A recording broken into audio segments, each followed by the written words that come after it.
여러분 가족 같은 교회라고 하는 말을 들어보셨을 거예요. 아마 좀 친밀하고 또 관계 중심적이고 교회 가는 게 참 좋은 그런 공동체일 때 우리는 가족 같은 교회라고 하는 말을 씁니다. 근데 엄밀히 말하면 가족 같은 교회는 틀린 말입니다. 왜냐하면 교회는 가족이기 때문에 그래요. 교회는 하나님의 가족이고 하나님의 가족 공동체가 곧 교회입니다. 그것이 성경적인 교회의 정의인데요. 이렇게 예를 들 수 있겠죠. 여러분 만약 건강한 가정에 태어난 어떤 아이가 한 30년, 40년, 60년 정도를 그 가정에서 벗어나서 혼자 생활을 하다가 시간이 한참 지난 뒤에 다시 그 조부모님 혹은 부모님 그 가정 곁으로 돌아온다고 생각해 보십시오. 그 수십 년의 시간이 사실은 아깝죠. 안타깝죠. 그 사랑을 많이 받을 수 있었을 텐데 참 비극입니다. 어쩌면 나중에 이제 진짜 가족을 만나면 얼마나 마음이 아프겠어요. 근데 이런 신앙생활도 이와 비슷하게 할 수가 있습니다. 교회가 하나님의 가족 공동체임을 알지 못할 때 이런 일이 일어나는 거예요. 여러분 일주일에 한 번 우리가 주일 예배 나와서 예배 드리는 것, 특별히 주일 예배에서 개신교의 핵심은 설교입니다. 그래서 설교를 듣고 예배를 드렸다고 생각하는 것 그 자체가 실은 정말 배우고 우리가 알아야 될 것 그리고 우리가 누려야 될 것을 모르는 사실 대표적인 행동이라고 할 수 있을 것 같아요. 그러니까 이게 하나님의 가족 공동체인데 그 가족 공동체라는 걸 모르고 주일 예배라고 하는 신앙생활이라고 하는 행위만 한다면 그것은 진짜 좋은 가정을 내가 버려두고 혼자 떨어져서 신앙생활을 하다가 다음에 찾아오는 깨닫게 되는 그런 경우와 비슷하죠. 저는 이런 일이 일어날까 두려워요. 우리가 신앙생활을 하다가 육적인 죽음을 맞이해서 하나님 나라 갔을 때 만약 하나님만 그런 게 아니라 나와 함께 그 하나님 나라에 있는 어떤 여러 성도들을 내가 낯설어 하게 된다면 비극이 아닐까요? 그것도 한 교회에서 함께 신앙생활을 했다고 하는 가족들과 함께 하나님 나라에 있는데 낯설어. 그렇다면 거기가 천국이 맞을까요?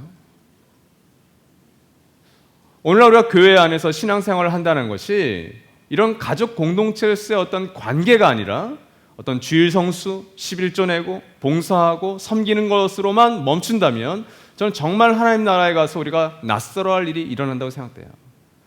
더 비극적인 것은 하나님을 낯설어 할 수도 있을 겁니다. 하나님 나라의 가족 공동체가 교회라고 할 때 그렇다면 오늘 디모데전서 1장 12절에서 20절의 말씀은 그 가족 공동체가 어떻게 시작되고 유지되고 어떻게 더 건강하게 성장하고 성숙할 수 있는지를 우리에게 알려주고 있습니다. 그리고 그 말은 우리 모든 가정교회와 청년부에 지금도 여전히 해당되는 말이에요. 그리고 한국교회가 오랫동안 잃어버렸던 한 중요한 기능도 우리는 찾아볼 수가 있습니다. 먼저 여러분, 회심은 하나님의 이 가족 공동체로 시작할 수 있는 그 시작점이 되는데 오늘 12절에서 14절 말씀에 잘 나와 있죠. 우리 같이 한번 읽겠습니다. 시작. 나는 나에게 능력을 주신 우리 주 그리스도 예수께 감사를 드립니다. 주님께서 나를 신실하게 여기셔서 나에게 이 직분을 맡겨주셨습니다. 내가 전에는 회방자요, 박해자요, 폭행자였습니다. 그러나 그러한 행동은 내가 믿지 않을 때 알지 못하고 한 것이므로 하나님께서 나에게 자비를 베풀어 주셨습니다. 우리 주님께서 나에게 은혜를 넘치게 부어주셔서 그리스도 예수 안에서 얻는 믿음과 사랑을 누리게 하셨습니다. 사실은 이 12절에서 17절 사이에 이 말씀이 이 회심의 특징을 잘 보여주고 있는데 특별히 12절과 17절 말씀 읽진 않았지만 이 두 가지 말씀을 통해서도 우리는 이 회심의 특징을 좀 볼 수 있을 것 같아요. 먼저 지난주 3절에서 11절 말씀을 통해서 우리는 에베소 교회에 있었던 거짓 교사들을 통한 거짓 교훈, 특별히 율법과 관련된 율법과 복음의 관계를 좀 살펴봤습니다. 그리고 나서 이 11절부터 사실 시작해서 오늘 본격적인 12절이지만 11절, 12절부터 시작해서 바울은 본인의 개인적인 간증을 본격적으로 시작하고 있어요. 그것이 11절에서 17절에 가득합니다.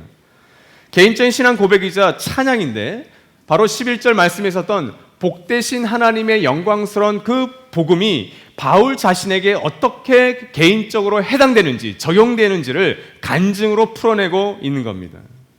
그래서 오늘 말씀 가운데 12절에 나는 감사하다라고 하는 말씀이 있는데 이것은 계속해서 끊임없이 하나님께 감사한다라는 뜻이에요. 그리스도께 나는 끊임없이 감사하고 있다.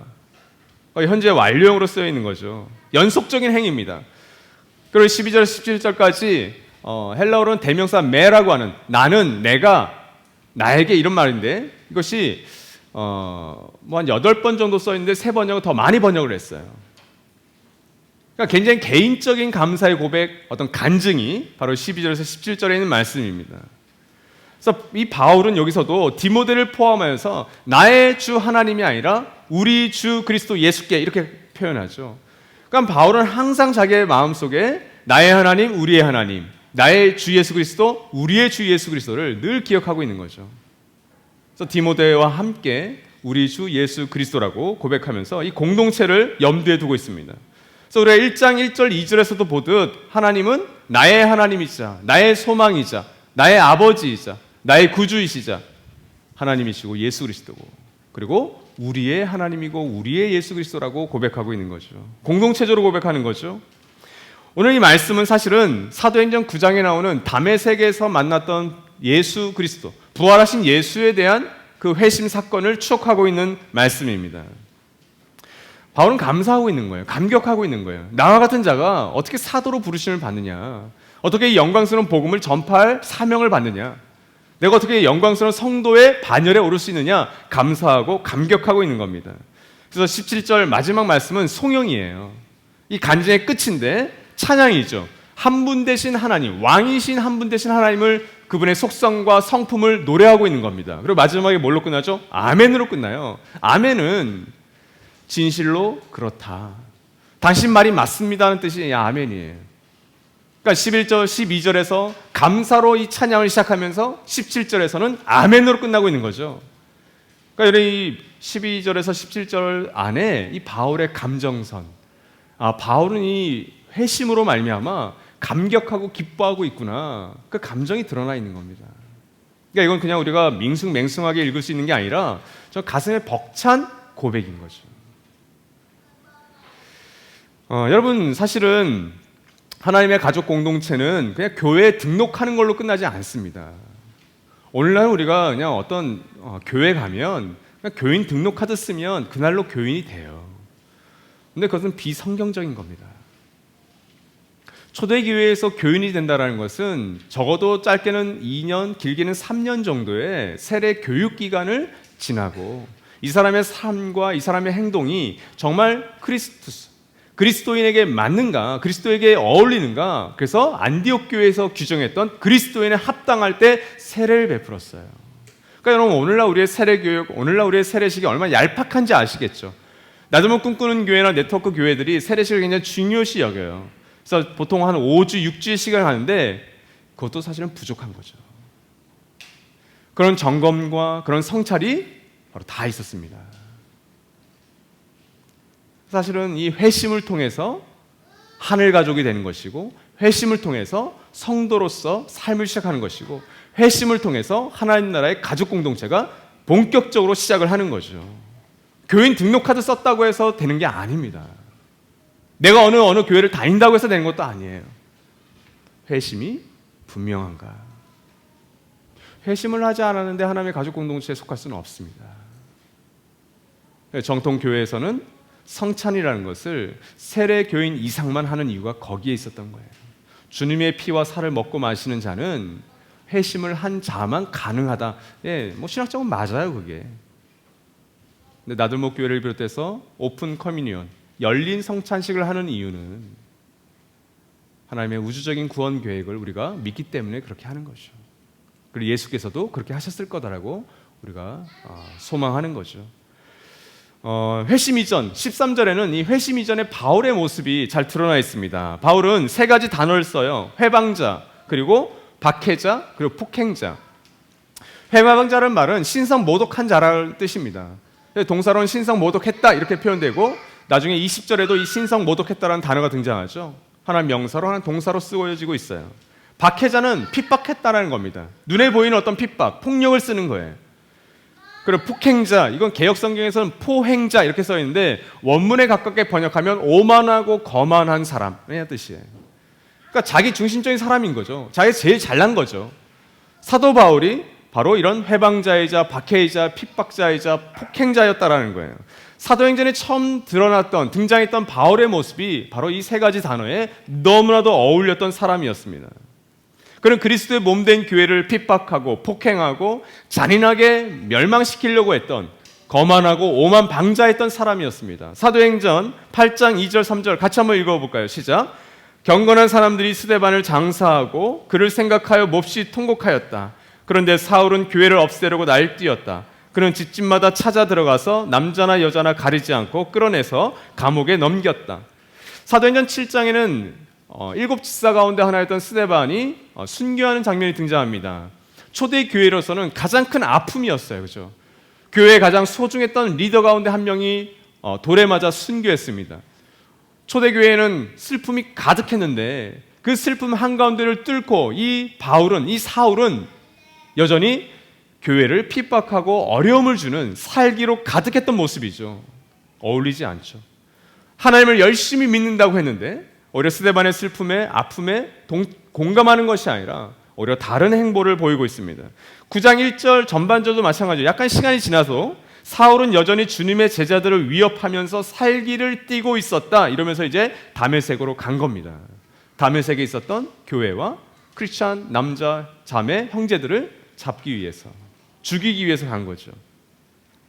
그래서 회심 이전에 자신의 어떤 특징을 사도 바울은 이렇게 얘기하는 거예요. 그러나 내가 믿지 않을 때 알지 못하고 한 것, 한 행동, 한 짓 이렇게 얘기하는 거죠. 그러니까 자신이 그렇게 그리스도의 몸된 교회를 핍박하고 폭행자로 해방자로 있었던 이유가 내가 알지 못하고 행했기 때문이다 이렇게 얘기하고 있는 거예요. 이게 회심 이전 사람들의 특징입니다. 특별히 바울은 하나님을 안다라고 생각했었어요. 하나님을 알기 때문에 예수를 그리스도 메시아로 고백하는 사람들은 신성 모독자이기 때문에 죽이려고 했던 겁니다. 근데 결국은 하나님을 몰랐던 거죠. 예수가 그리스도이자 메시아라는 것도 몰랐고 하나님의 아들인 것도 몰랐던 거죠. 그분이 하나님이신 것도 몰랐던 겁니다. 여러분 끔찍하지 않습니까? 우리가 어떤 겉모습의 신앙생활을 열심히 하는 분들이 있습니다. 그것이 분명히 중요합니다. 근데 여러분 그것이 하나님을 안다라고 보장할 수 없다는 것을 꼭 기억하십시오. 하나님과 반하는 행동을 얼마든지 할 수 있다는 걸 우리는 유념하셔야 됩니다. 바울이 그랬어요. 정작 하나님 몰랐던 것인데 이런 거죠. 종이 호랑이, 종이 사자 정도로 안 거예요. 하나님을. 이런 종이 호랑이가 무서우세요? 아마 다큐멘터리를 보셔도 별로 안 무서우실걸요? 불안관을 뚫고 그 미디어를 뚫고 나오지 않잖아요. 근데 여러분 진짜 호랑이, 진짜 사자 앞에 서 보십시오. 우리가 오금이 저린다는 표현을 쓰는데 제가 예전에 한번 몇 번 말씀드렸죠. 제가 우리 아이들하고 동물원 갔을 때 그 사자 8, 9마리가 진짜 울었던 걸 제가 경험했었다고. 로링이라고 하죠. 울부짖는 소리를 제가 들었는데 깜짝 놀랐다고. 아니 사자 8마리 정도, 5-6마리 정도가 무슨 이런 동물원을 막 스피커를 마이크를 댄 줄 알았어요. 사자 입에다가. 근데 그게 아니더라고요. 사자의 울음소리, 울부짖음은 어떤 사람이 그 앞에서도 벌벌 떨게 만듭니다. 그게 하나님이라는 거예요. 하나님이 공의와 정의로 심판하신다는 것은 하나님은 우리에게 무서운 하나님으로 임한다는 거예요. 다시 주님이 임하실 때 하나님은 그 무서움을 가지고 심판하실 겁니다. 그 공의와 정의로. 그 하나님을 사도 바울은 오해했던 거죠. 제대로 알지 못했던 겁니다. 그러니까 하나님을 무시하고 모독하고 하나님을 함부로 대했던 거죠. 그래서 13절 후반절에 본문의 16절과 함께 똑같은 문장이 2번 등장합니다. 그것은 하나님께서 나에게 자비 혹은 긍휼을 베푸셨습니다. 이거예요. 그러니까 이게 사실은 이 12절, 17절에서 중심이죠. 새로운 반전이 일어납니다. 바울은 이것 때문에 회심합니다. 은혜예요. 그래서 14절이 회심 이후에 바울의 모습을 대조해서 우리에게 보여줍니다. 그리스도 예수 안에 있을 때 얻게 된 신분과 정체성을 우리에게 보여주고 있어요. 바울은 이전에는 회방자고 박해자고 폭행자였습니다. 그런데 지금은 그리스도 예수 안에 있는 은혜로 말미암아 믿음과 사랑을 넘치게 받았다 이렇게 설명하고 있는 거죠. 먼저는 은혜를 넘치게 받았어요. 원문에 가깝게 번역한다면 지나칠 정도로 풍성하게라고 하는 뜻이에요. 아니 이 은혜는 너무 지나칠 정도로 풍성해서 너무 커서 받기에 너무 좀 부담스럽다. 그런 정도의 의미가 담겨져 있는 겁니다. 하나님께서 베푸신 긍휼과 자비는 예수 그리스도의 십자가와 부활에서 가장 정점을 찍고 있습니다. 하나님의 하나 외아들 예수 그리스도를 죽기까지 우리의 죄를 해결하기 위해서 보내주신 거죠. 그 십자가와 부활의 사건입니다. 우리에게 값없이 값비싼 은혜가 주어진 거예요. 바울은 고백하는 거죠. 그 은혜는 그리스도 예수 안에서 믿음과 사랑과 함께 우리에게 지나칠 정도로 나에게 풍성하게 주어졌다. 이 14절에서도 우리에게라고 디모데까지 함께 포함하는 거죠. 이 서신을 읽는 사람들까지도 포함하면서 바울은 하나님의 가족 공동체로서의 이 회심을 강조하고 있는 겁니다. 그러니까 쉽게 얘기하면 예수께서 말씀하신 1만 달란트의 빚진 자로 바울은 여기고 있는 거예요. 저를 포함해서 여기에 있는 모든 우리 하늘 가족들이 사실은 1만 달란트의 빚진 자냐 아니면 1데나리온의 빚진 자냐의 차이에 다 들어가 있습니다. 이 레인지가 서로 다를 뿐이에요. 어떤 한국의 법에 따라서는 이 사람은 명백한 범죄자가 맞아 이런 사람도 있고 그 법에 가깝게 혹은 멀게 우리는 도덕과 윤리적으로 우리는 실수를 합니다. 죄를 짓습니다. 마음으로든 우리의 행동으로든. 근데 그것과 상관없이 이 하나님의 복음의 빛 아래에서 어떤 누군가는 저 사람 정말 깨끗하고 멀쩡한 사람인데 1만 단대 빚진 자의 의식을 갖고 있는 사람도 있고 저 사람 명백한 범죄자임에도 불구하고 여전히 1데나리온 이 정도의 빚진 자의 의식을 갖고 있을 수 있어요. 이건 천차만별입니다. 근데 중요한 것은 이 사도 바울이 회심을 통해서 변화되었다라는 것인데 그 전까지는 성도를 향한 살기로 가득했던 그가 이 은혜로 말미암은 믿음과 사랑이 넘친 이것을 받아서 다른 성도들을 사랑하는 모습으로 그가 바울 서신과 사도행전에 등장한다라는 거죠. 12절과 마찬가지로 그 은혜를 베푸신 분은 우리 주님이시다. 복수형으로 쓰고 있는 겁니다. 여러분 하늘 가족이 된다라는 것, 성도가 된다라는 것, 나도 꿈꾸는 교회 안에서 이 멤버가 된다라는 과정, 이 하늘 가족 디딤돌은 좁은 의미입니다. 하늘 가족 디딤돌을 수료하시고 하늘 가족 사역을 하셔야만 여러분이 하늘 가족이 되십니다. 근데 이건 좁은 의미예요. 여러분 하늘 가족이 된다라는 것은 은혜로 말미암아 그리스도 예수 안에서 새롭게 창조된 하나님의 가족이 된다라는 뜻이에요. 이건 어떤 한 교회의 성도가 되고 나도 꿈꾸는 교회의 하늘 가족이 되는 것과는 비교할 수 없는 영광스러운 것입니다. 이건 우리의 육신의 몸을 입고 있을 때만이 아니라 육신의 옷을 벗고 영원한 생명을 누릴 때 하나님 나라에서도 이것은 여전히 유지되는 신분이라는 거예요. 그거를 우리가 작게나마 좀 우리의 열심을 다해서 서야까지 하는 것이고 디딤돌을 통해서 4주 동안 배우는 것이고 풍성한 삶의 초대와 첫걸음을 통해서 한 2개월, 3개월 동안 그 회심이 선명한지를 점검하는 거예요. 도구일 뿐이지. 여러분 하나님의 가족 공동체는 성별과 인종과 학력과 재산과 능력과 외모 어떤 출신 지역을 다 초월합니다. 그걸 떠나서 회심을 통해 이 사람이 정말 회심이 분명하다면 우리의 하늘 가족을 넘어서 하나님의 가족 공동체인 교회가 된다는 것, 그것이 하늘 가족의 진짜 의미예요. 그래서 저희는 아쉽지만 또 안타까운 것도 있지만 그래서 이번 우리 5기 하늘 가족에서도 2분은 하늘 가족이 되지 못하셨어요. 그분들과 충분히 소통해서 이분들은 서약을 하실 수가 없구나. 서약을 못 하셨어요. 어떤 부분에서. 잘 친절하게 소통을 해서 이거 왜 이렇게 서약을 못 하셨나요? 더 근본적인 원인이 있는 거죠. 결국은 복음에 있어서 선명하지가 않으셨구나. 잘 소통해서 그럼 이번에 하늘 가족 되지 않는 걸로 합시다. 잘 받아주셨어요. 그분들이 되겠다고 해도 아마 우리가 거절을 해야 될 수도 있는 거예요. 왜 그럴까요? 나도 꿈꾸는 교회에 멤버를 만드는 건 그렇게 중요하지 않습니다. 이 멤버는 언젠간 끝나요. 언젠가 우리는 다른 교회를 또 섬길 수도 있어요. 이사를 할 수 있죠. 취업을 딴 데로 할 수 있어요. 근데 중요한 건 여러분, 변하지 않는 건 뭐냐면 우리가 회심을 통해서 하나님 나라의 가족 공동체가 된다는 것은 그것은 절대 변할 수 없는 사실이라는 거예요. 그걸 확인하는 게 하늘 가족 디딤돌입니다. 그것을 가정교회 안에서 우리가 누리는 거죠. 여러분 회심이 하나님 나라 가족 공동체를 시작하게 되는 시작점, 어떤 원동력이라면 여러분 이 회심을 가능케 하는 것은 복음입니다. 이 복음으로 말미암아 우리는 이 하나님의 가족 공동체로 우리는 살아갈 수 있게 되는 거예요.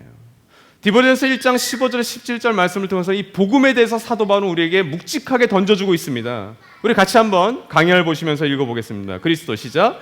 그리스도 예수께서 죄인을 구원하시려고 세상에 오셨다 하고는 이 말씀은 믿음직하고 모든 사람이 받아들일 만한 말씀입니다. 나는 죄인의 우두머리입니다. 그러나 하나님께서는 나에게 자비를 베푸셨습니다.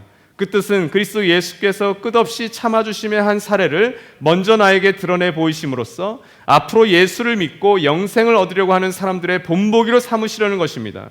영원하신 왕, 곧 없어지지도 않고 보이지도 않는 오직 한 분이신 하나님께 존귀와 영광이 영원무궁토록 있기를 빕니다. 아멘. 이러면서 바울의 개인적인 간증과 찬양이 끝을 맺습니다. 여러분, 복음은 능력입니다. 오늘 15절 말씀에서 새 번역을 잘한 건 맞아요. 근데 이건 개역 성경 혹은 개역 개정이 사실은 더 이렇게 와닿게 번역을 한 것 같아요. 새 번역 이렇게 얘기하죠. 이 말씀은 믿음직하고 모든 사람이 받아들일 만한 말씀입니다. 그래서 제가 영어로도 밑에 써드렸는데 이것은 디모데전서 1장 15절, 3장 1절, 또 4장 9절, 또 디모데후서 2장 11절, 디도서 3장 8절. 그러니까 이 세 개의 서신이 목회 서신이라고 말씀드렸잖아요. 이 목회 서신에 딱 5번 등장하는 규정화된 문장입니다. 문구예요. 딱 신약성경에 5번만 등장해요. 그래서 개역 성경에서는 이것을 믿보다 모든 사람이 받을 만한 이 말이요 이렇게 되어 있어요. 이것이 더 와닿죠, 사실은. 믿부입니다, 이 말은. 이 말은 모든 사람들이 받을 만한 말입니다 하고서 그 내용을 뒤에 쫙 쓰고 있는 거예요. 이 5가지의 믿부다 내용은 대부분 다 구원과 관련되어 있는 겁니다. 16세기 토마스 빌리는 이 말씀을 가리켜서 우리 영혼에 가장 달콤하고 위로를 주는 말이다 이렇게 했어요. 저는 동의합니다.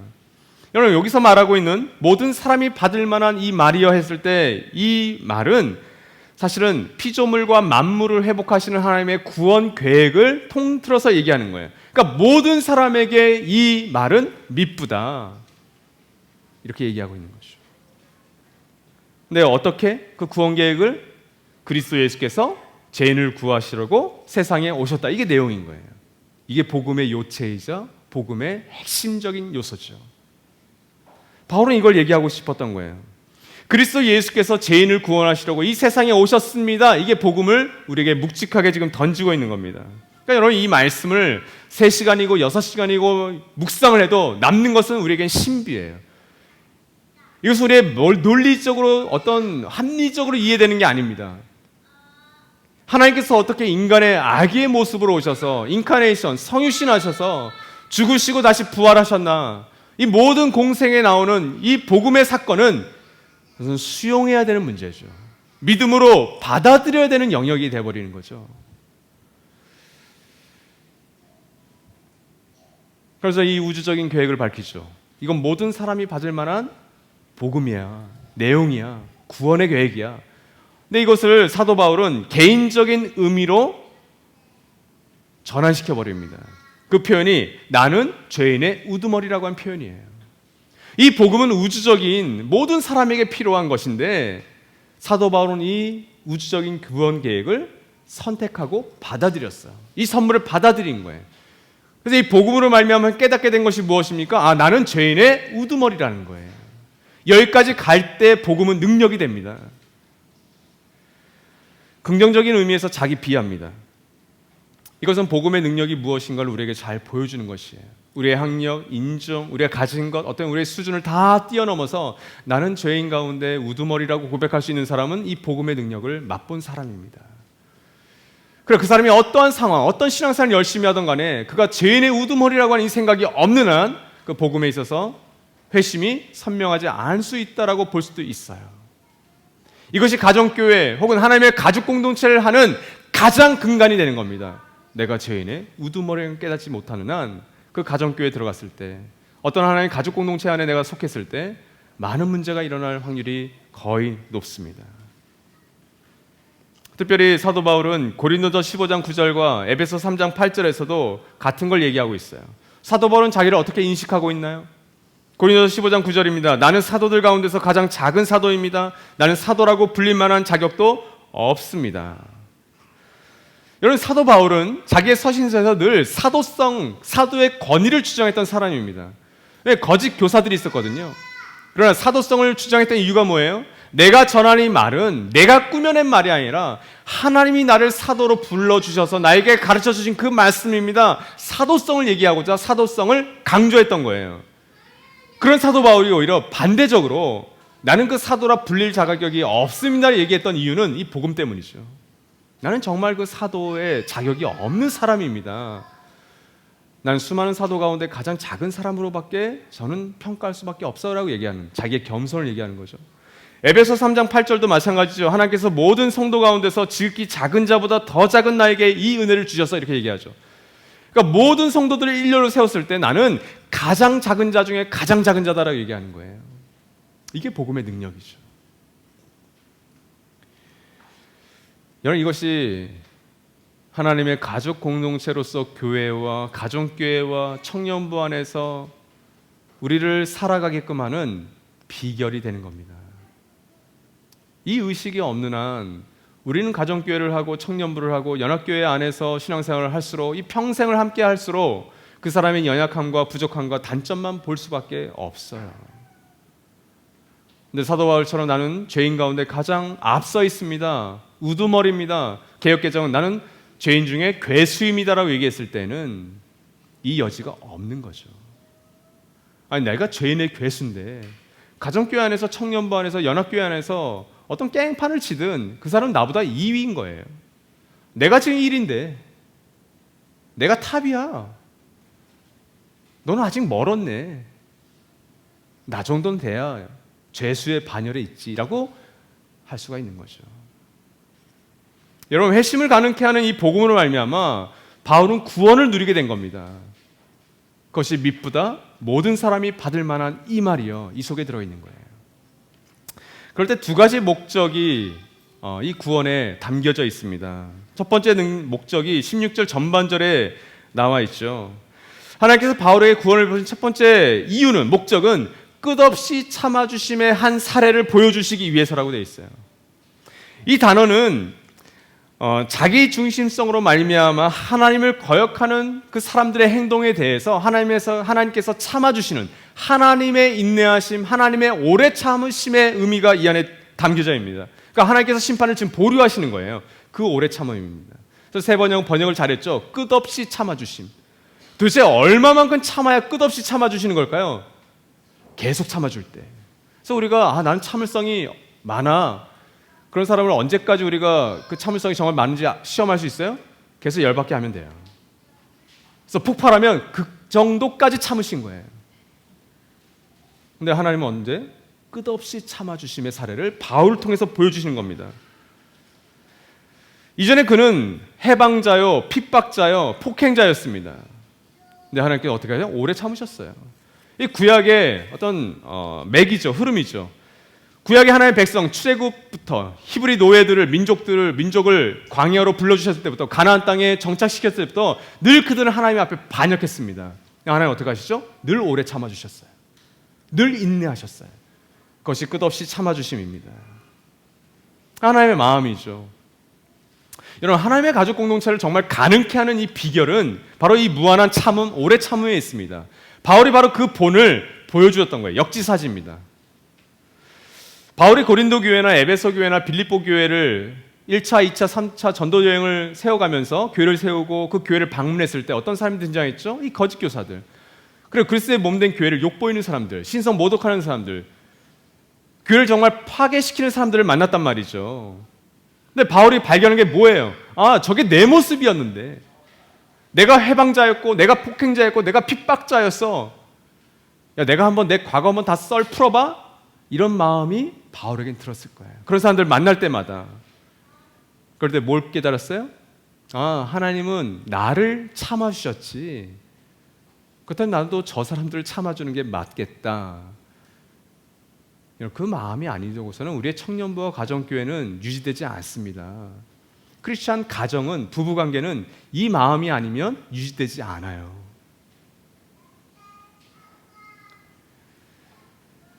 그런데 여러분, 13절, 16절에서 보듯 하나님께서 참아주셔서 자비를 베푸셨잖아요. 바울이 그렇게 엉터리로 살았음에도 불구하고, 그러니까 바울은 계속해서 그런 사람들을 만날 때마다 역지사지의 은혜를 깨달았던 거죠. 이런 가정교회도 마찬가지입니다. 이 오래 참음의 역지사지를 경험할 때만 공동체는 유지가 되는 거예요. 왜냐하면 우리가 가정교회 혹은 청년부 안에서 어떤 작은 공동체를 시작할 때는 항상 자기 중심성의 욕구가 스멀스멀 올라와요. 그래서 이런 교회 안에는 우리가 머물게 되면 다른 사람의 허물과 죄가 잘 보이는 게 맞습니다. 왜 우리가 진리에 계속 눈이 열리잖아요. 그러면 선과 악을 우리가 구분할 줄 알게 되거든요. 그러니까 옆 상대방의 나와 가장 가까운 가정교회 청년부에는 그 한 사람, 한 자매, 한 형제의 어떤 보기 싫은 모습이 자기 중심과 같은 모습들이 더 잘 보여요. 그럴 때 여러분 역지사지를 생각하셔야 됩니다. 1만 달란트의 빚진 자의 의식을 가진 사람은 오래 참습니다. 참아줍니다. 근데 여러분 우리가 오래 참지 못하고 쉽게 드러나는 행동이 하나가 뭐죠? 뒷담화입니다. 험담입니다.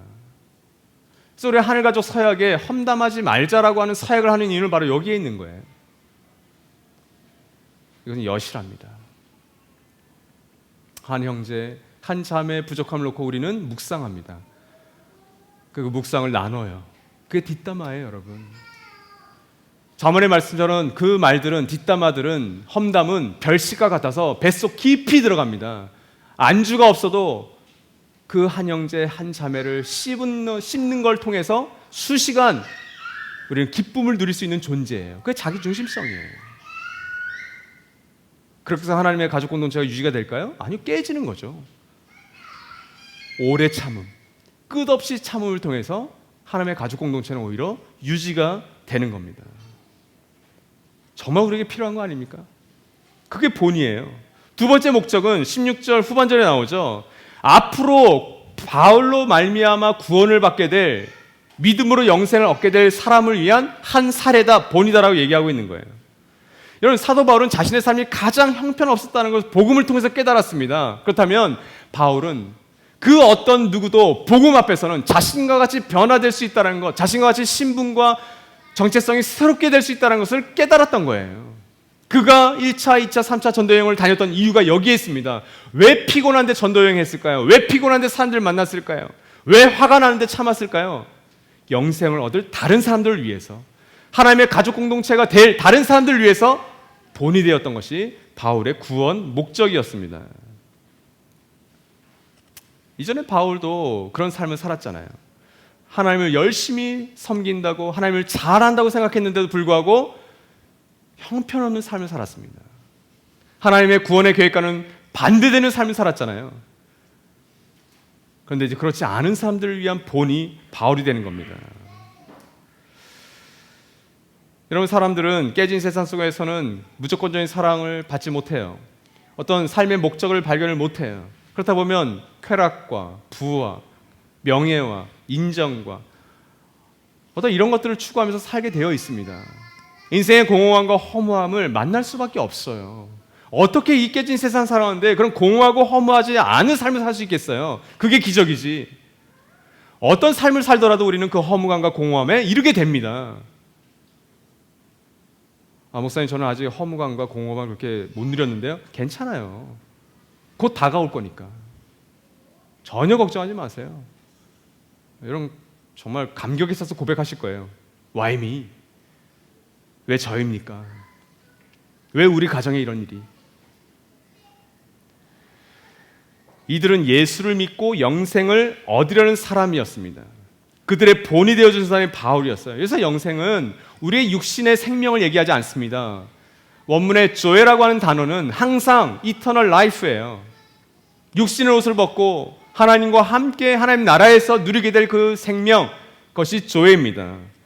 윌리엄 마운스는 이 본문 말씀을 주석하면서 이 영생에 대해서 이렇게 얘기했습니다. 이 조에, 이 영생, 이 생명은 하나님이 의도하신 대로 사는 원래 풍성한 삶이며 이것은 그리스도의 역사를 통해서만 가능하다, 이렇게 얘기했어요. 정확한 의미죠. 이것이 복음을 통해서 우리에게 일어나는 겁니다. 우리에게 적용한다면 여러분, 구원받는 것은 내가 구원받는 것으로 끝나지 않아요. 내가 구원받았다는 것은 이 영생을 믿음으로 구원받는 다른 누군가가 있다는 것이고 나는 그 사람에게 본이 되어주는 거예요. 그리스도의 몸에 계속 한 사람 한 사람이 멤버가, 가족이 계속해서 더해지는 거죠. 근데 우리의 자기중심성은 뭐예요? 내가 여기 있는 것이 좋으니, 나와 지금 친한 사람이 있는 게 좋으니 다른 사람이 내 그룹에 들어오는 것을 반대합니다. 그거 자기중심성이에요. 우리끼리 더 시간이 필요하다는 거예요. 하나님의 마음을 아시겠어요? 하나님의 마음은 한 사람이라도 더 이 영생을 알아서 믿음으로 말미암아 구원에 더해지는 것, 그것이 하나님의 마음이에요. 그러니까 여러분, 우리에게 가장 감격스럽고 가장 아름다운 소식이 뭐예요? 그래서 우리가 세례식을 베풀 때마다 그렇게 기뻐하는 이유가 거기에 있는 것이고, 우리의 찬이들을 위해서 우리가 예배를 세팅하고 그 찬이들 우리의 가장 좋은 손님으로 대접하는 이유가 그 하나님의 마음 때문이라고요. 공동체가 건강할 때 특징이 뭔지 아십니까? 그거는 한 사람 한 사람을 자석처럼 끌어요. 어떤 이유에서건. 가정교회를 가게 쉽게 만들고요, 청년부를 가게 쉽게 만들고요, 그 봉사팀을 가게 쉽게 만듭니다. 그리고 그 사람과 함께 있게 하고 싶어 해요.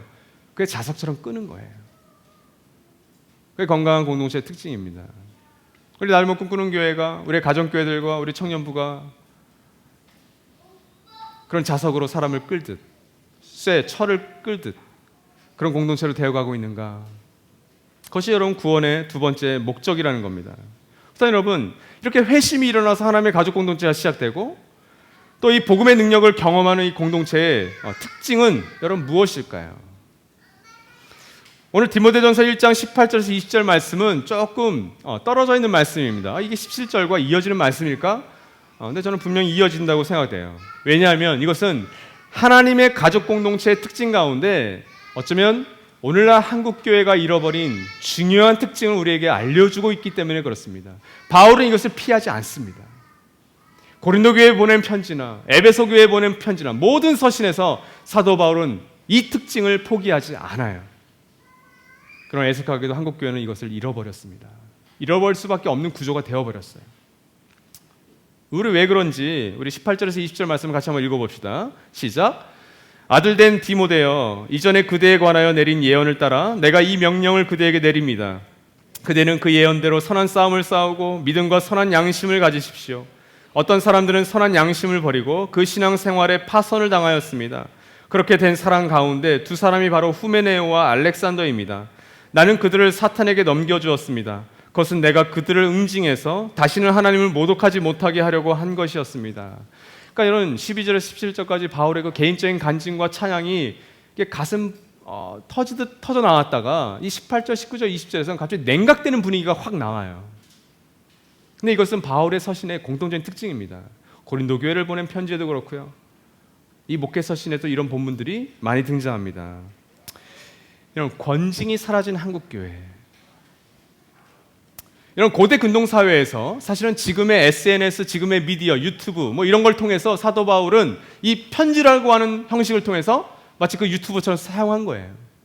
우리가 마치 온라인을 쓰듯 사도 바울은 편지를 써서 한 땀 한 땀 써서 개인과 교회에게 보낸 것이고, 디모데 전후서와 디도서를 통해서 특별히 목회 서신으로 이 에베소 교회에, 특별히 디모데에게 이 편지를 보낸 겁니다. 그러니까 소통한 거예요. 특별히 이 복음에 대한 교리와 또 이 교리를 바탕으로 한 실천을 로마서라든지 고린도 전후서라든지 특별히 목회 서신이 다 다루고 있죠. 복음에 대한 영광스러운 교리도 얘기하지만 또 이 복음을 정말 믿는다면 너희는 이렇게 살 수밖에 없었다라고 하는 실천을 바울은 항상 다루고 있습니다. 그걸 편지를 통해서. 그런데 여러분, 그 실천편을 다룰 때 항상 사용하는 방법이 바로 이 권징이었어요. 권성징악의 줄임말이 권징입니다. 그러니까 선을 권하고 악을 징계하는 거예요. 이 두 가지로 항상 사도 바울은 목양을 했는데, 특별히 하나님의 가족 공동체로서 교회를 세워가기 위해서 바울은 격려하거나 위로하거나 혹은 징계하거나 책망했습니다. 이것을 한국교회는 잃어버렸어요. 왜 잃어버렸을까요? 구조적으로 한국교회는 불가능합니다. 여러분, 위로하고 격려하는 것도 마찬가지지만 사람들은 위로하고 격려하는 걸 다 좋아한다고 생각하지 마십시오. 사도 바울이 사용했던 위로와 격려는 우리가 알고 있는 너 괜찮아 우쭈쭈하는 위로와 격려가 아닙니다. 진짜 위로하고 진짜 격려하는 것도 성도들에겐 부담되고요, 책망하고 조언하는 것도 부담이 돼요. 근데 왜 구조적으로 불가능하냐면 오늘날 캐톨릭, 천주교는 한 지역마다 그 교회가 딱 하나예요. 숨을 곳 도망갈 곳이 없어요, 천주교는.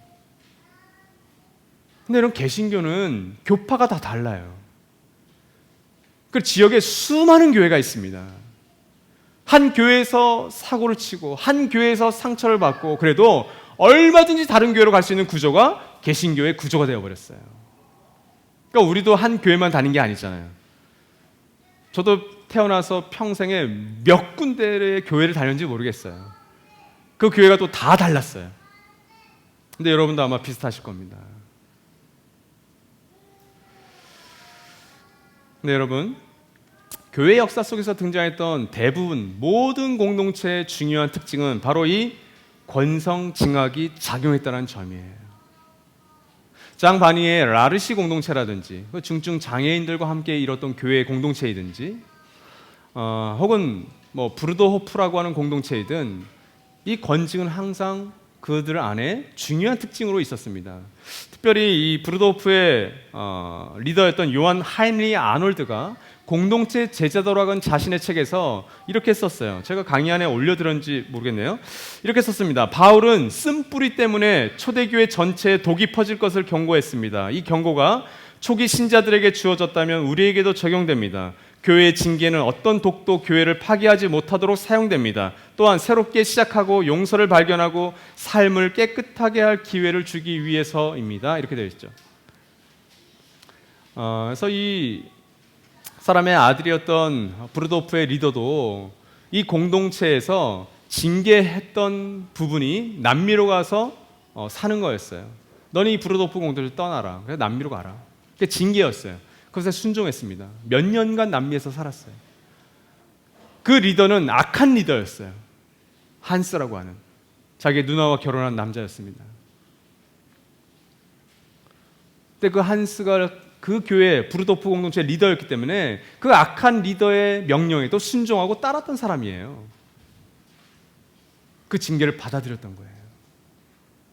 소화가 안 됐었겠죠. 근데 결국 나중에는 이 한스가 쫓겨나고 다시 리더가 복귀합니다. 그 브루도프 공동체의 어떤 유명한 역사 중에 하나예요. 그러니까 이 권징이 살아있었던 거죠. 모든 공동체의 특징입니다. 오늘 말씀 가운데 18절에서 19절 전반절에 이 두 부분을 좀 나눌 수 있겠는데 격려가 등장하죠.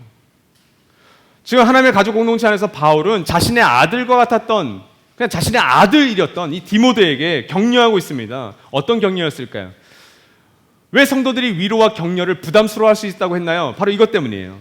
지금 사도 바울은 2차 로마 감옥에서 투옥하면서 고령의 몸이었습니다. 노령의 몸이어서 죽음을 코앞에 둔 사람이었어요. 초기 교회 지도자 다 죽어나가고 있습니다. 그렇다면 이제 이 시기는 로마의 네로 황제 시기예요. 네로 황제는 초기에는 그리스도인들을 그렇게 핍박하지 않았어요. 근데 그가 말년으로 갈수록 교회와 크리스찬들을 많이 핍박했죠. 로마 대화제의 주범이 바로 유대인들, 크리스찬 유대인들이다. 이렇게 얘기했단 말이죠. 교회 지도자가 된다는 것은, 교회 성도가 된다는 것은 로마의 황제의 핍박을 온몸으로 받는다는 걸 의미해요.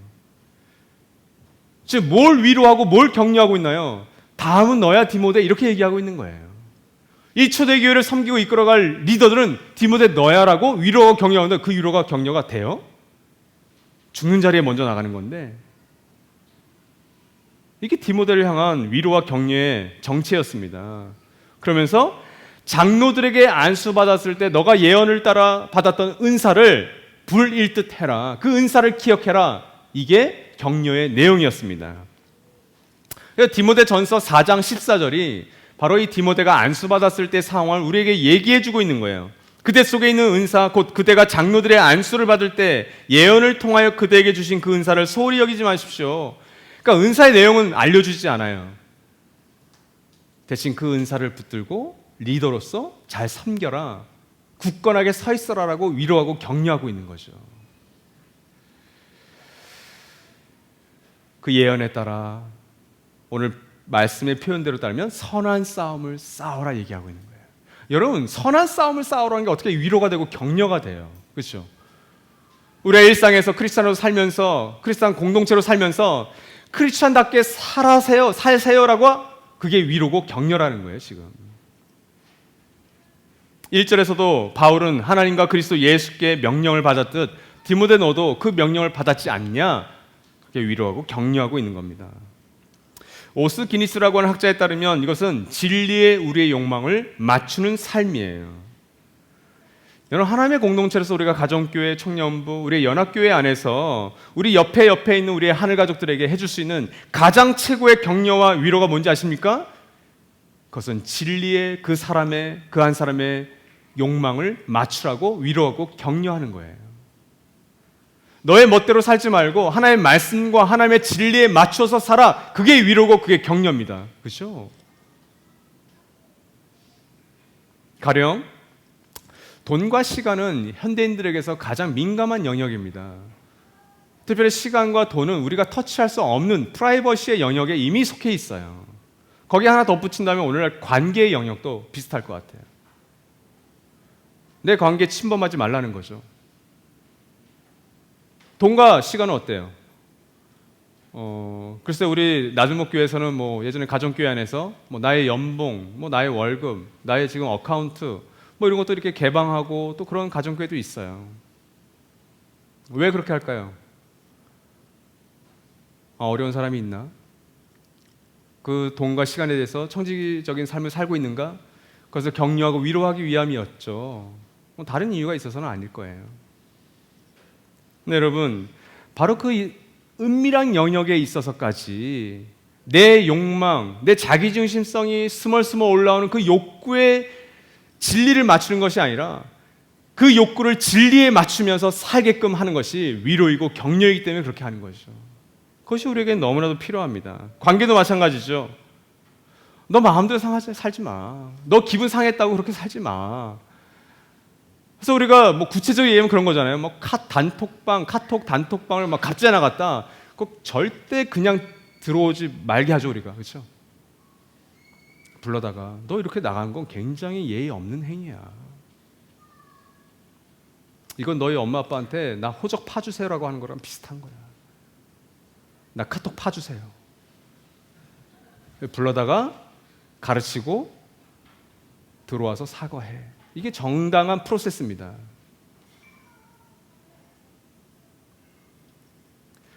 왜 그렇게 할까요, 여러분? 그게 자기 욕구거든요. 내가 지금 화나, 꼴 보기 싫어. 그건 나가는 거예요, 그냥. 그건 진리에 내 욕구를 맞추는 거죠. 그러나 우리가 하늘 가져서 격려하고 위로하는 건 뭐예요? 그 자기 중심적인 꼴 보기 싫은 그런 나의 욕구와 욕망을 하나님의 말씀과 진리에 우리는 그래도 맞춰 가자라고 하는 거죠. 그러니까 여러분, 그게 격려이고 위로죠. 선한 싸움을 싸워. 뭘 가지고? 믿음과 선한 양심을 가지고. 그것이 18절, 19절 전반절에 있는 말씀입니다. 오늘날 우리 교회, 한국교회 안에 정말 회복돼야 될 위로와 격려는 이거죠. 그 사람 마음 상해서 맛있는 거 사주면서 우쭈쭈 하는 게 아니라, 그 정도가 아니라 정말 진리의 그 욕구를 맞출 수 있도록 격려해주고 위로해주는 거죠. 그리고 함께 웃어주고 함께 울어주는 거죠. 세 번째로는 징계입니다.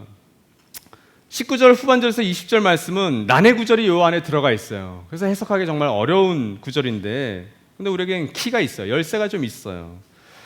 진리에 자신의 욕망을 맞추지 않고 오히려 자신의 욕구와 욕망에 진리를 맞추어 버리는 겁니다. 뭐 이런 거죠. 사도 바울이 그런 삶을 살았잖아요.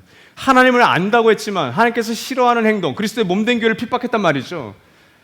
하나님을 안다라고 하는 종교성까지도 자신의 욕망에 맞추어 버리는 겁니다. 얼마든지 하나님의 진리와 말씀을 내가 돈을 벌고 내가 내 마음대로 살고 내 관계를 끼워 맞추는데 사용해 버리는 것, 그것에 대해서 사도 바울은 징계했던 겁니다. 두 사람의 이름이 등장합니다. 사도 바울의 서신에는 많은 이름의 리스트가 등장하죠. 대부분이 다 긍정적인 이름인데 언뜻 부정적인 이름들이 등장해요. 2000년 동안 이분들의 이름은 불명예스러운 이름으로 우리에게 남아 있습니다. 성경이 존재하는 한 영원히 이 이름들은 남아 있게 될 거예요. 알렉산더와 후메네요. 제 막내 예성이의 영어 이름이 알렉산더예요. 이것 때문에 조금 이름이 더러워졌네요. 근데 여러분, 이 알렉산더와 후메네오를 우리 특정할 수는 없어요. 특별히 알렉산더는 여러 이름이 등장하는데 여러 명이 있어서 특정할 수가 없어요. 다만 후메네오는 우리가 특정할 수가 있어요. 같은 목회 서신에 등장하기 때문인데, 오늘 19절에서 이들이 선한 양심을 버렸다라고 하는 표현이 등장합니다. 여기서 버렸다라는 것은 그냥 무의식적으로 이렇게 피치 못해서 버린 게 아니라 이거는 의도적으로 버렸다라는 표현이에요. 자기의 선택, 자기의 결정이었어요. 그들은 선한 양심을 버렸습니다. 그래서 신앙생활에서 파산했다 이렇게 되어 있죠. 근데 신앙생활이라는 건 세번역의 의역입니다. 이것은 믿음이라고 하는 단어예요. 앞서 18절 후반절, 19절 후반절에서 전반절에서 사도 바울은 디모데에게 믿음과 선한 양심을 가지고 선한 싸움을 싸우라 이렇게 얘기했죠. 근데 후메네와 알렉산더는 선한 양심을 버려서 믿음에서 파산한 거예요. 믿음과 선한 양심에서 둘 다 넘어진 겁니다. 그래서 저는 이 번역이 맞다고 생각해요. 선한 양심을 버렸기 때문에, 의도적으로 내버렸기 때문에 믿음에 있어서도 실패했다, 파산했다, 이 말이 정확합니다. 이 후메네오는 디모데후서 2장 17절 18절에 다시 등장합니다. 그래서 이 후메네오는 이 사람이겠다 우리는 추측해요. 같이 한번 이 후메네오가 어떤 사람이었는지 한번 볼까요? 시작. 그들의 말은 암처럼 퍼져나갈 것입니다. 그들 가운데는 후메네오와 빌레도가 있습니다. 그들은 진리에서 멀리 떠나버렸고 부활은 이미 지나갔다고 말하면서 사람들의 믿음을 뒤엎습니다. 이런 후메네오는 어떤 사람이었어요? 그가 선한 양심을 버렸던 사람입니다. 믿음이 파산했다고 되어 있어요. 그의 말은 암처럼 퍼져나갈 것입니다. 바울은 지금 이걸 경고하고 있는 거예요. 여러분, 암은 나의 몸의 신체의 일부이기 때문에 이 암을 내가 끌어안아야 될까요? 아니요. 가난한 훌륭한 의사가 있다면, 이것을 고칠 수만 있다면 그 암을 떼어버리는 것이 그 몸을 위해서 좋은 일입니다. 즉 후메네오에 대해서 바울은 이렇게 얘기하고 있는 거예요. 후메네오의 그 말은, 그의 가르침은 그 공동체 속에 암처럼 퍼져나갈 것입니다. 그것은 떼어내야 됩니다. 왜냐하면 그는 진리에서 멀리 떠나버렸고 부활은 이미 지나갔다고 얘기했고, 그래서 사람들의 믿음을 뒤엎습니다. 사람들의 믿음을 파산시켜버립니다. 이렇게 얘기하고 있는 거예요. 그래서 20절에 뭐라고 그래요? 나는 그들을 사탄에게 넘겨주었습니다.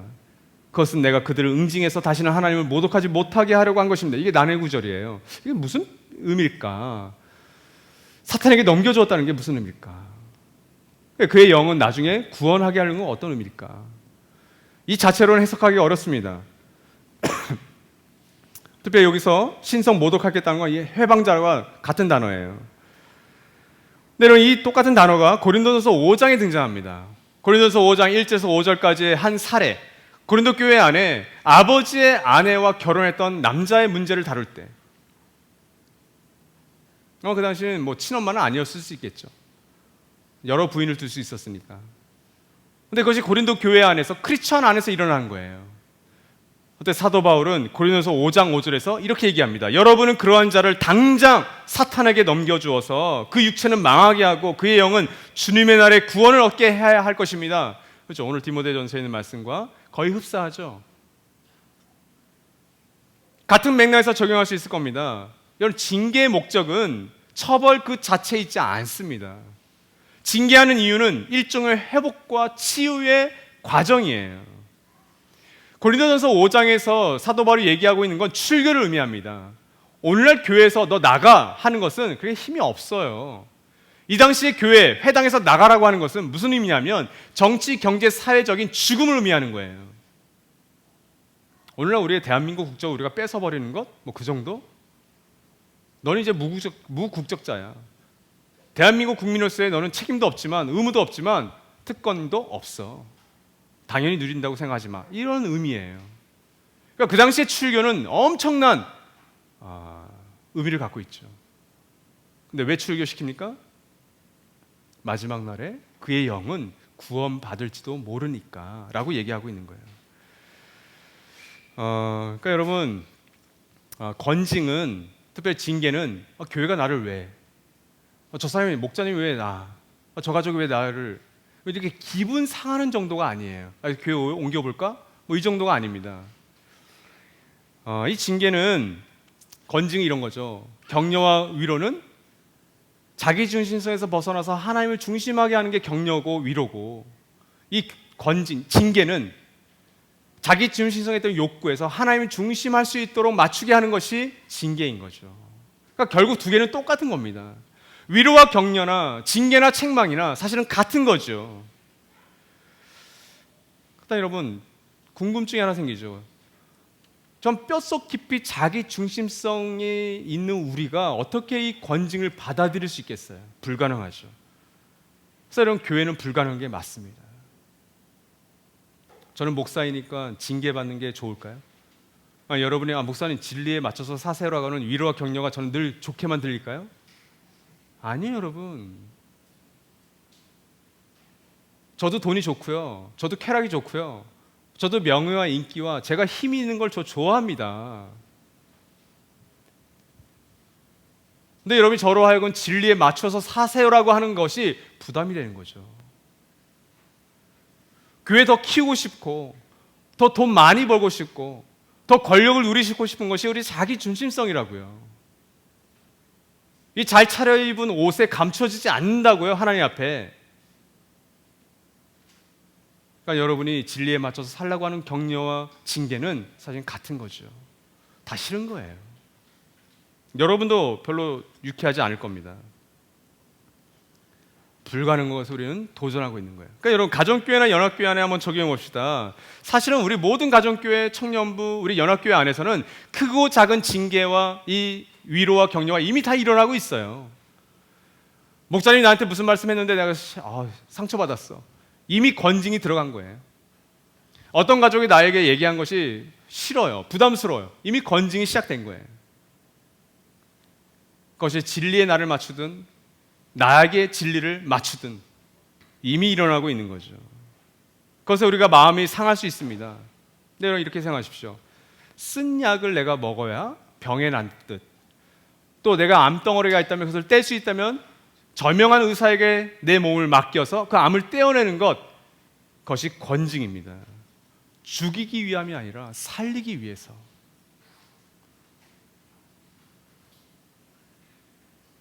그래서 여러분, 성령 하나님께서는 이 하나님의 가족 공동체이자 그리스도의 몸인 교회를 치유하고 회복하시기를 너무나도 간절히 원하세요. 정말 원하세요. 그래서 나들목 교회 안에는 목특소라고 하는 목양특별소위원회가 그래서 있는 거예요. 꼭 목특소가 아니어도 가정교회 안에는 부부관계라든지 자녀의 관계라든지 자기 자신의 어떤 신체적 정신적인 상황이라든지 이런 어려움들이 늘 발생합니다. 근데 그것을 권징하는 이유가 뭐라고요? 살리기 위해서. 살릴 수 있으니까. 근데 왜 사단에게 내어줘요? 이런 걸로 설명하시는 신학자도 있어요. 마치 야곱을 사기꾼의 대부인 라반에게 보내잖아요. 그래서 사기꾼의 자질이 다분한 이 야곱이 뭘 깨달아요? 자기보다 더 뛰어난 사기꾼의 대부를, 갓파더를 만나니까 자기를 깨닫잖아요. 내 사기는 장난이었네. 근데 이렇게 사는 삶은 진짜 삶이 아니네. 하나님의 은혜만 붙들자. 그래서 사단에게 내어주는 겁니다. 너 정말 당해봐 한번. 근데 우리 교회 문을 열어놓을게. 언제든지 돌아와. 이게 징계의 의미였어요. 사랑하는 여러분, 징계도 격려와 위로가 될 수 있다면 어떤 일이 가능할까요? 여러분, 사랑의 하나님을 정말 믿으십니까? 공의와 정의의 하나님을 정말 믿으십니까? 그렇다면 격려와 위로와 징계와 책망은 우리 안에서 가능해집니다. 그런 교회가 여러분 진짜 안전한 울타리를 제공하는 거예요. 저는 여러분이 저를 진리에 맞출 수 있도록 격려 위로하는 것도 저는 필요합니다. 근데 여러분, 제가 만약 어떤 연유에서 실수했을 때 그것이 교회 리더들에 의해서 저에게 징계가 내려진다면 그것은 저에게는 하나의 울타리가 될 거라고 저는 어렴풋이 믿어져요. 어렴풋이. 그게 싫겠지만 그것이 아픈 징계라도 나를 다시 기다려줄 수 있는 공동체가 있다는 것, 이 징계를 통해서 나의 회복을 정말 진심으로 바라보는 사람이 있다는 것, 그 징계가 어떻게 부정적인 걸 수 있겠어요? 그렇죠? 그러니까 여러분, 우리 가정교회 안에서, 청년부 안에서, 또 우리 연합교회 안에서 눈에 보이든 보이지 않든 그런 격려와 징계가 일어난다면 이 초대교회 안에서 일어났던 이런 일들이 정말 하나님의 가족 공동체인 교회가 정말 제대로 세워질 수 있겠죠. 저는 정말 여러분이 그런 권징, 이런 따뜻한 격려와 위로, 이런 냉철한 책망과 징계가 여러분 안에서 서로를 지켜줄 수 있기를 바라요. 그때 여러분 넘어졌을 때 그 사람을 향한 비난과 정죄는 잠시 참아두십시오. 그리고 그 사람을 어떻게 살릴까 회복할까에 먼저 주목하십시오. 그것이 저는 가해자도 살리고 피해자도 살리는, 우리가 살아가는 이 세상에는 절대 볼 수 없는 하나님의 가족 공동체에서 교회로서만 보여줄 수 있는 하나님의 위대한 공동체라 저는 믿습니다. 우리 그렇게 교회 세우라고 하나님께서 초청하신 거예요. 저는 여러분 모두가 바로 이 하나님의 초청에는 아멘 할 수 있기를 바랍니다. 저도 아멘 할 거고요. 이 시간 우리 1분간 이 말씀을 기억하시면서 잠시 침묵하도록 하겠습니다.